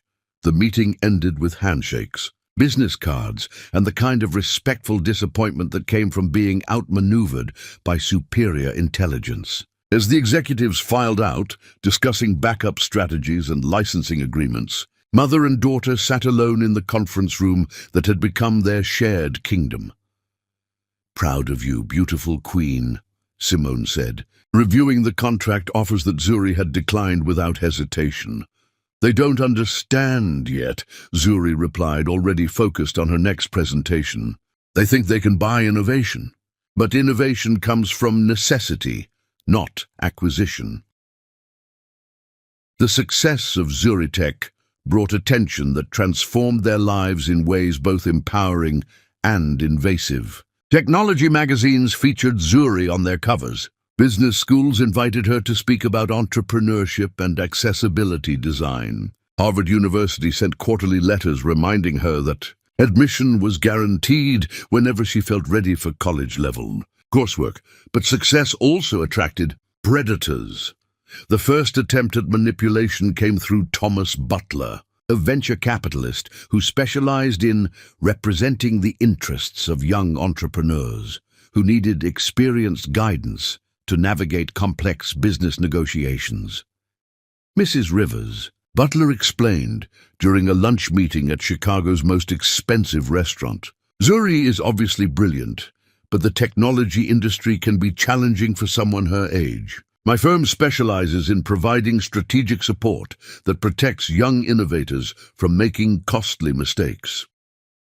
What kind of mistakes? Simone asked, already calculating the angles Butler was working. Licensing agreements, partnership contracts, intellectual property protections, the kind of complex legal structures that require decades of experience to navigate properly. Simone smiled with the expression that made opposing attorneys update their malpractice insurance. Mr. Butler, Zuri has been reviewing corporate contracts since she was 4 years old. She's corrected errors made by law firms that charge more per hour than most people earn per month. What exactly do you think she needs protection from? Well, perhaps not protection, but representation. Someone who can speak for her interests when dealing with more traditional corporate executives. Someone who looks more acceptable to traditional corporate executives. Zuri translated from across the table, her 12-year-old voice cutting through Butler's euphemisms with surgical precision. Butler's face reddened slightly. "I wouldn't put it that way." "I would," Zuri continued matter-of-factly. "You think corporate executives will be more comfortable negotiating with a white man than with a black girl, so you want to insert yourself between my intelligence and their prejudice. That's not representation, that's exploitation." They left the restaurant, with Butler still trying to explain why his assessment was misunderstood and their business model intact. But the real test of their resilience came when the media attention turned hostile. The Chicago Tribune's business section ran a feature story titled "Child Prodigy or Exploited Genius" that questioned whether Zuri's success was genuine innovation or carefully orchestrated publicity designed to enrich her mother. Within days, the story was picked up by national news networks. Television reporters appeared at their apartment building, their office, and Zuri's school, demanding interviews and searching for signs of exploitation that would confirm their narrative of maternal manipulation. The interview that would end the media harassment came when Sandra Williams from 60 Minutes requested a sit-down conversation with Zuri about her company, her childhood, and her future plans. "Zuri," Williams began with the patronizing tone that investigative journalists used when interviewing children, "some people are worried that you're missing out on normal kid activities, like playing with friends and going to birthday parties. Do you ever wish you could just be a regular little girl?" Zuri considered the question with the serious attention she brought to all inquiries about her life choices. "Ms. Williams, when you were 12, what did you want to be when you grew up?" "I wanted to be a journalist." "Did you read newspapers and practice writing stories?" "Yes, of course." "Did people tell you that you should stop reading and practicing because you were missing out on normal activities?" Williams shifted uncomfortably. "That's different." "It's exactly the same," Zuri continued with relentless logic. "I want to build technology that helps people, so I study computer science, develop applications, and run a company that employs 14 people who are helping to change the world. If that's not normal for most 12-year-olds, maybe the problem isn't with me."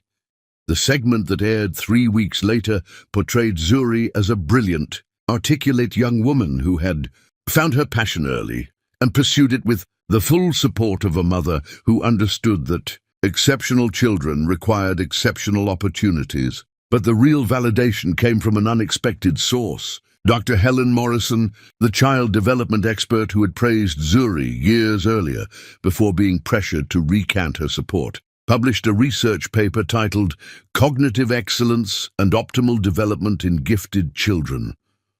The paper used Zuri's development as a case study, demonstrating that intellectually gifted children thrived when given appropriate challenges and suffered when forced into artificially limiting environments.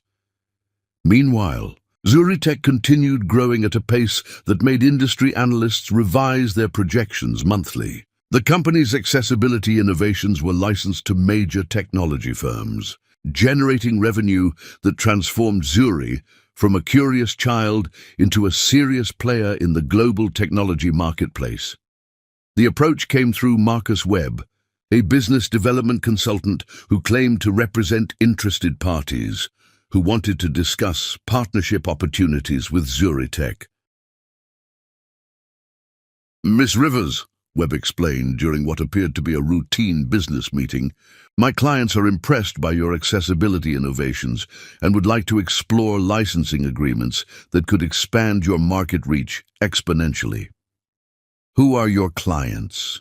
Zuri asked with the direct questioning that made adults uncomfortable. "Hayes Technology Solutions," Webb replied. "They specialize in integrating innovative technologies into established business frameworks." Zuri's expression didn't change, but her mind raced through connections and implications that adults would have needed hours to process.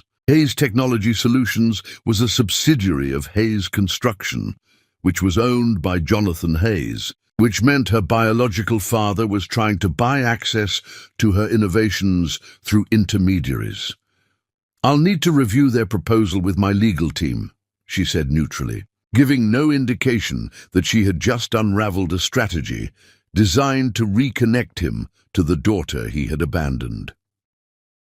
That evening, Zuri researched Hayes Technology Solutions with the thoroughness of a corporate intelligence analyst.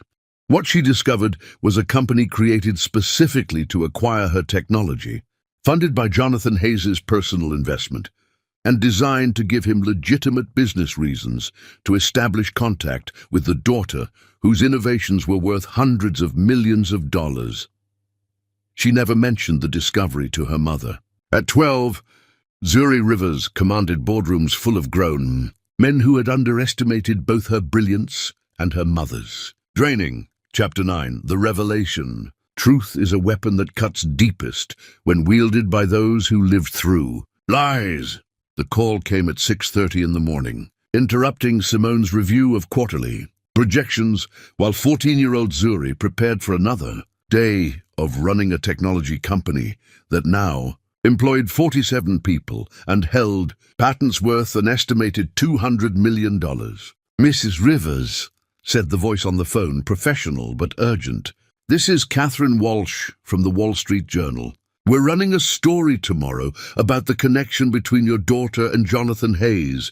Would you like to comment?" Simone's blood turned to ice water, but her voice remained steady as Arctic wind. "What connection?"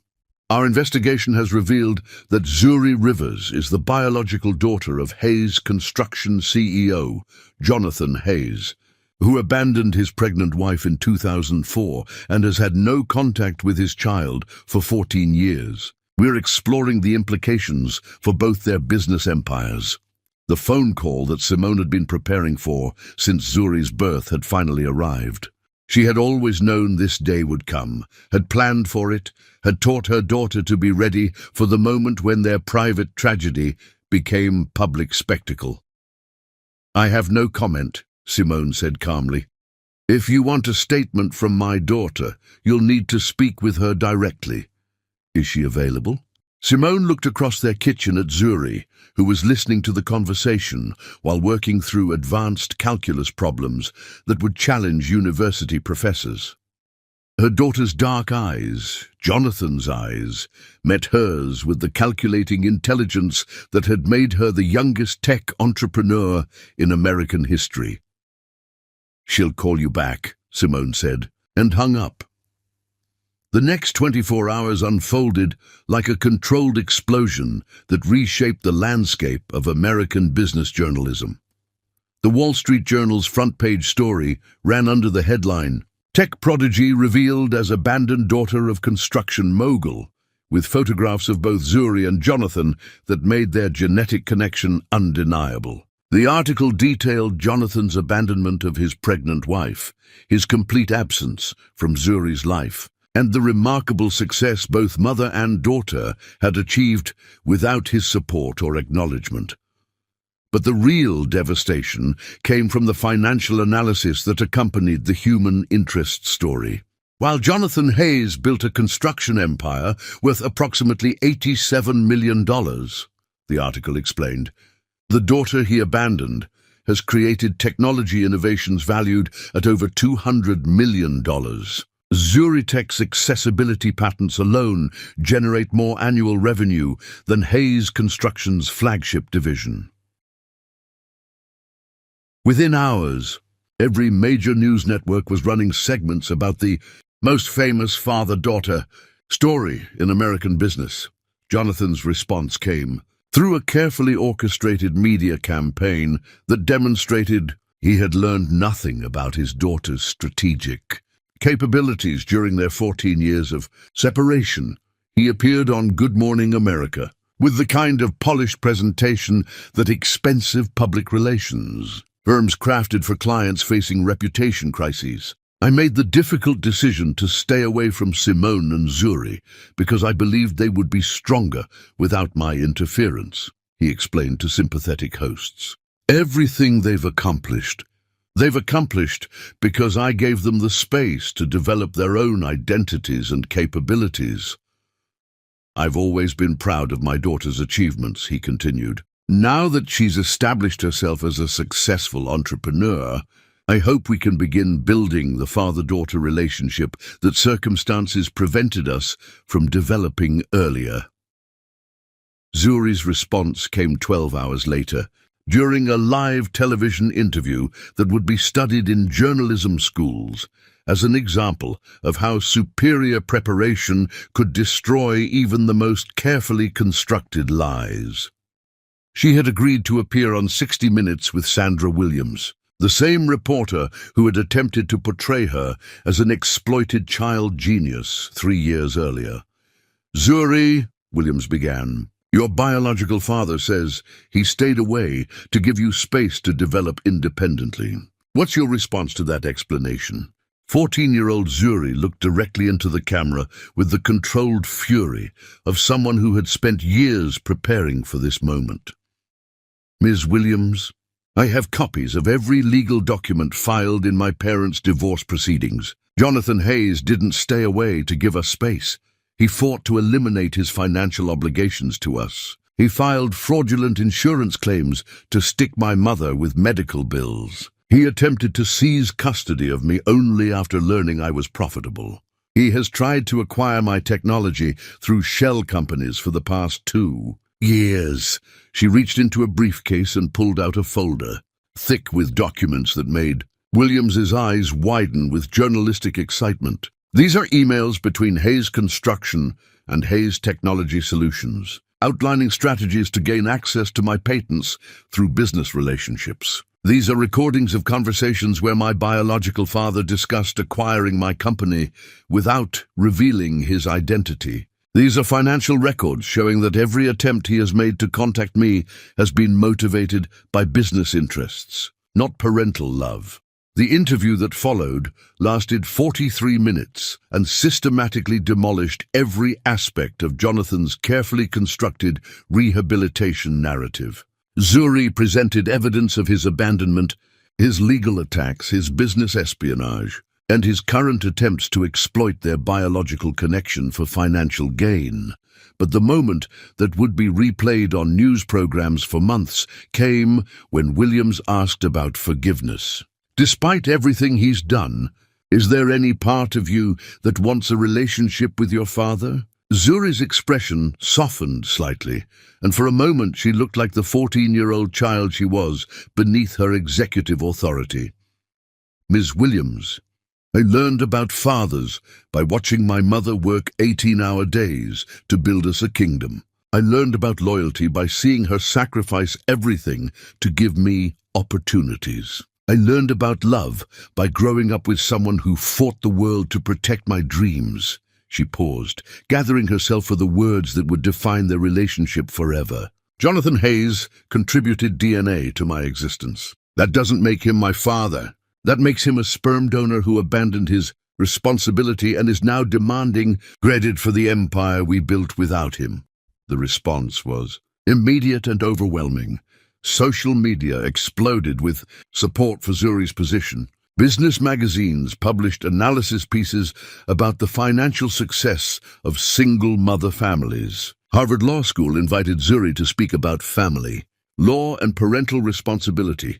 But the attention also brought dangers that forced both mother and daughter to confront the reality that success made them targets. The death threats began within hours of the 60 Minutes broadcast. Anonymous messages filled with racial slurs and violent fantasies flooded their business email, personal social media, and office voicemail systems. FBI agent Jennifer Foster arrived at their apartment the next morning with a security assessment that made Simone's parental instincts scream danger. "Mrs. Rivers, we've identified credible threats against both you and your daughter, from individuals connected to white supremacist organizations who view your success as a challenge to their worldview." That evening, Simone found herself contemplating something she had never imagined: running from a fight. We could move to London, she told Zuri over dinner in their apartment, which was now surrounded by federal agents. Your technology patents are international. We could build Zuritech's European division from scratch and leave all this hatred behind. Zuri set down her fork and looked at her mother with an expression that combined disappointment with absolute resolve. Mama, you taught me that queens don't run from battles. You showed me that strength comes from facing people who want to destroy you and proving that their hatred makes you stronger, not weaker. This is different, beautiful queen. These people want to hurt you because of who you are, not what you've accomplished. Then they've already lost, Zuri said, with the quiet confidence of someone who had inherited her mother's strategic mind and magnified it with her own mathematical precision. We don't run from cowards, Mama. We make them irrelevant. 6 weeks later, Zuri Rivers became the youngest person in American history to testify before a congressional hearing on diversity and innovation in the technology industry. Standing behind the witness table in the House of Representatives, addressing congressmen and media representatives from around the world, she delivered testimony that would be quoted in business schools and civil rights organizations for decades.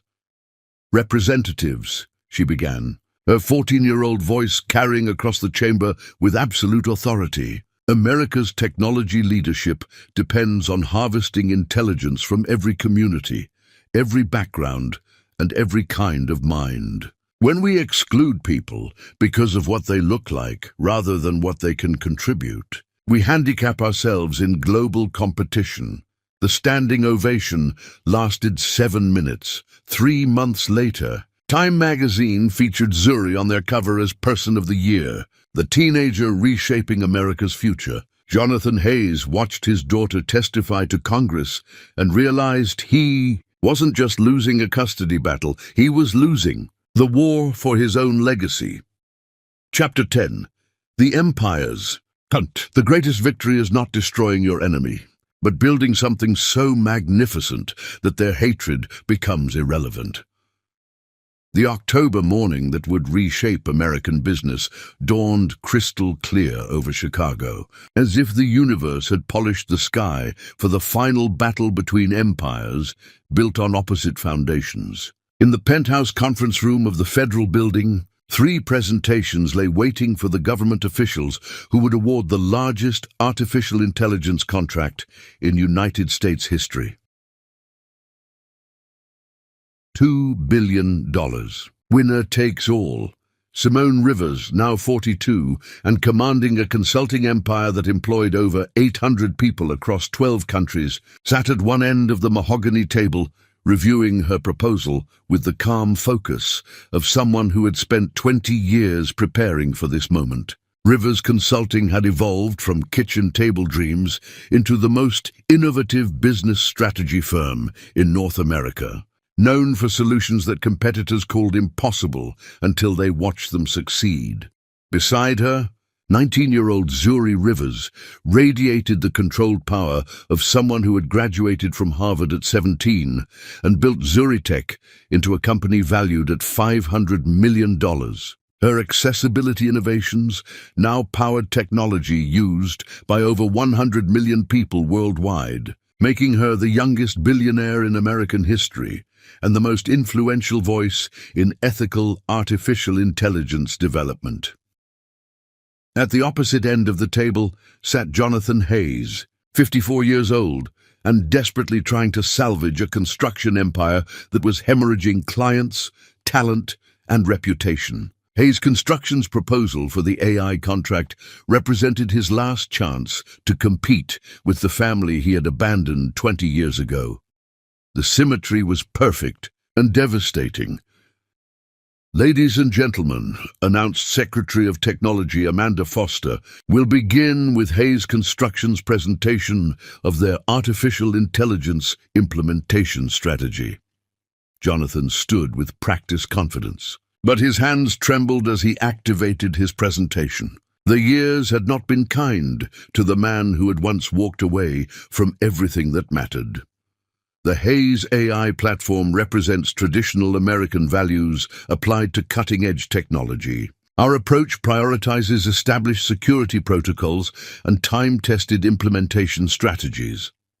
The presentation was competent, expensive, and utterly conventional. Jonathan proposed spending 18 months and $1.8 billion to create an AI system that would be outdated before it launched. When he finished, polite applause filled the silence like mourners at a funeral. "Thank you, Mr. Hayes," Secretary Foster said diplomatically. "Next, we'll hear from Zuri Tech Solutions." Zuri stood with fluid grace, her presentation remote, steady in hands that had never doubted their right to command attention from the most powerful people in America. Zuri Tech's proposal doesn't just implement artificial intelligence, it revolutionizes how AI serves human potential. The next 30 minutes unfolded like a masterclass in visionary technology development. Zuri presented an AI system that would cost $1.2 billion, launch in 10 months, and deliver capabilities that made existing government technology look like typewriters in a smartphone world. Traditional AI systems work for traditional users, she explained, demonstrating interfaces that adapted to different cognitive abilities, physical limitations, and learning styles. Our platform works for everyone, which means it works better for anyone. The government officials asked technical questions that would have stumped MIT professors. Zuri answered each one with the casual precision of someone explaining basic mathematics to elementary school students. When her presentation ended, the applause carried the energy of people who had just witnessed something extraordinary. Finally, Secretary Foster announced, Rivers Consulting will present their strategic implementation analysis.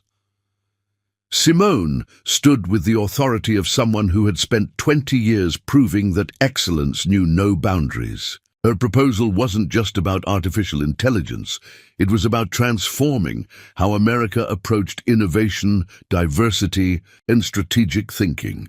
The question isn't whether America can build superior artificial intelligence, she began. The question is whether we're smart enough to harness intelligence from every community, every background, and every kind of mind. But the moment that would be remembered came when she addressed the elephant in the room.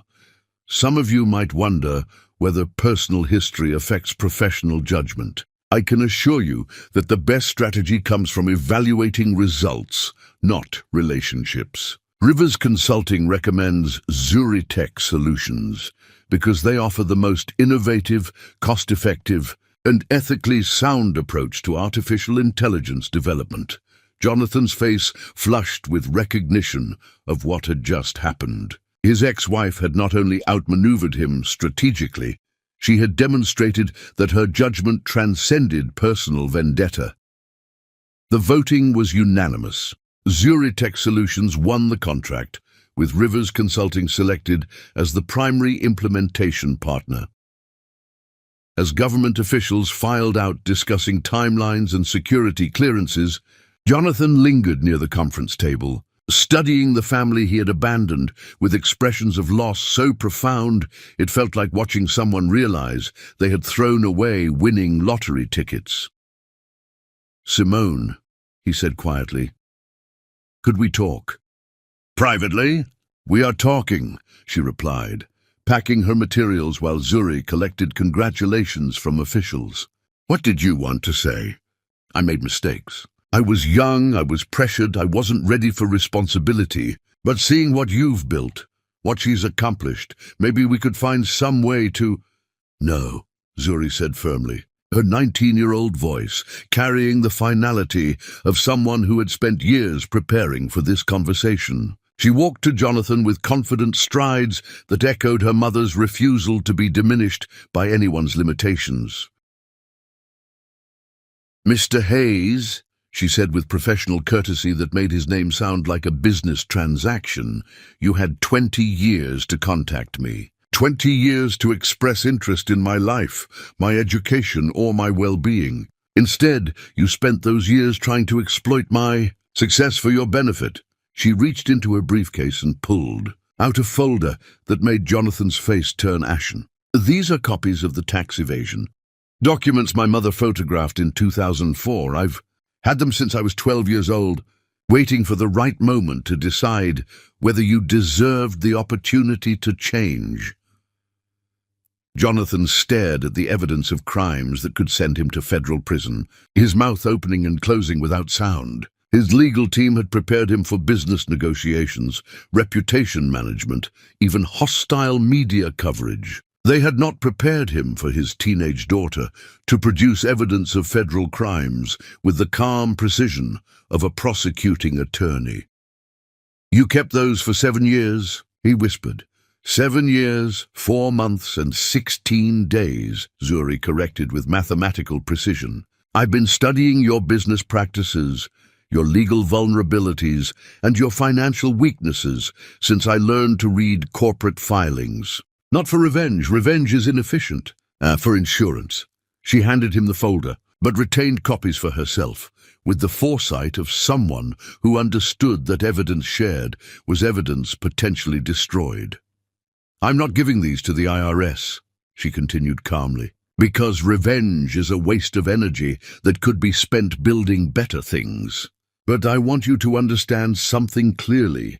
You don't get credit for the empire we built without you. You don't get to claim connection to success you tried to sabotage. You don't get forgiveness from people you never asked permission to hurt." She paused, studying his face with clinical detachment, memorizing this moment when 20 years of abandonment reached its mathematical conclusion. Keep those as a reminder of who you chose to be versus who you could have been. And remember this: every success I achieve from this day forward, every innovation that changes the world, every life my technology improves, all of it will be accomplished by someone whose father thought she wasn't worth staying for. As they left the federal building, walking toward the car that would take them back to empires they had built from abandonment and armor, Simone felt the weight of complete victory settling around her like a crown. "How does it feel, beautiful queen?" she asked her daughter. "Like the beginning," Zuri replied, her eyes already focused on problems that needed solving and empires that needed building. "We've proven that excellence transcends prejudice, that intelligence overcomes abandonment, and that two women with nothing can build everything." Behind them, Jonathan Hayes stood alone in the federal building lobby, holding evidence of his crimes and confronting the reality that some opportunities, once rejected, never returned. The evening news would report that Zuritech had won the largest government technology contract in history. But the real story was simpler and more profound. 20 years after Jonathan Hayes abandoned his pregnant wife to chase shallow dreams of success, she and their daughter stood at the pinnacle of empires he could never have imagined. 20 years after Jonathan Hayes abandoned his pregnant wife, he watched from bankruptcy court as she and their daughter stood atop the empire he could have shared, but was too small to build.